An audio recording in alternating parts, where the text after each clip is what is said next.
So we're going to be taking merge intervals, which is apparently like a very famous leet code question while preparing for FANG. So the basic concept of this is you merge those arrays uh, which sort of overlap. So as you can see, in the first example, it's 1 comma 3 and 2 comma 6. So 2 comes in between 1 comma 3, right? So it's going to get merged together, and the new array would be 1 comma 6. And similarly for the second example, it's 1 comma 4 and 4 comma 5, and 4 in the second does come in the first array. So this gets merged and becomes 1 comma 5. So let's start with the solution. So now if the interval length, like the array length, is 0 or 1, then it will return as is for obvious reasons. Okay, and if not, then it continues. Now we're going to take a counter function. This is going like a counter variable. This is going to increment every time that we have to that we will be merging our arrays together. So after this, we're going to be sorting. The sorting will be done on the basis of the first element of every array. This is so that all the elements are in the ascending order, which makes it very easy for us to merge later on. After that, we're going to start a for loop, and our for loop will go from 0 to the length of the arrays. And while of course it does not reach the second, well, it's not equal to the last element because we're using I plus 1. That would lead to an error in the code if we had kept it till I equals to intervals at length minus 1. So we're also putting this condition. Now what we're going to check is, you might have noticed that there are two if loops, and there should actually be only one, but I will tell you why there's two. So this so first you check that interval I comma 1, I1 is greater than equals to intervals I plus 1, 0.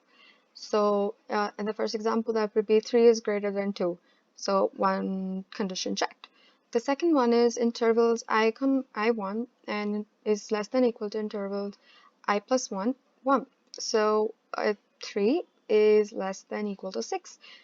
It works. Now, since both the conditions have been checked, what we're going to do is we're going to take the element 1 comma 3, and we're going to put both the values to minus 1 to make it inaccessible, basically to tell the code that we will not be using these values.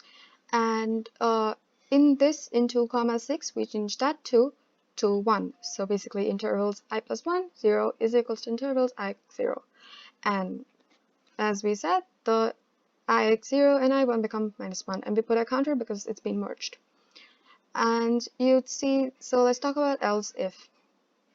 Now, suppose the question was 1 comma 3 is, or actually it was 1, instead of 1 comma 3, it would be 1 comma 4. And here in the second, instead of 2 comma 6, it'd be 2 comma 3. Now, when we look at them, it's obviously like the merging would be 1 comma 4, right? So that is why we've used an else if, so for this second condition.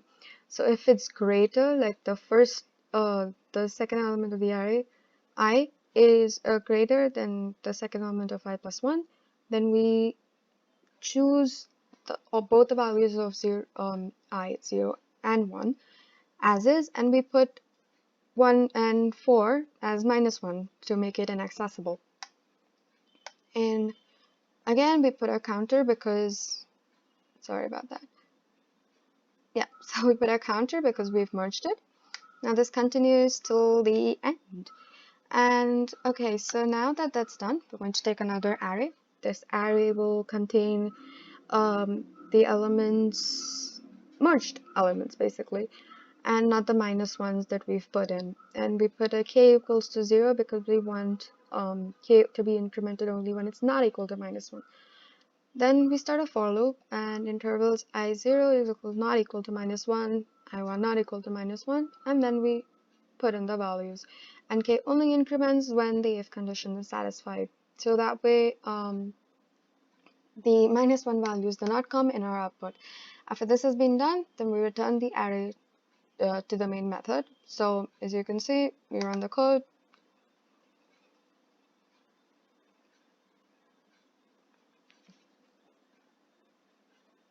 Okay, this is going to take a little bit of time. I'm not sure why is my net weak. Oh, my net is weak. Okay.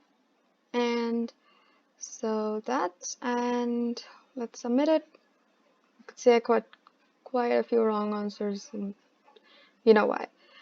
Yay! And it's a success. So, yes, that's it. Thank you.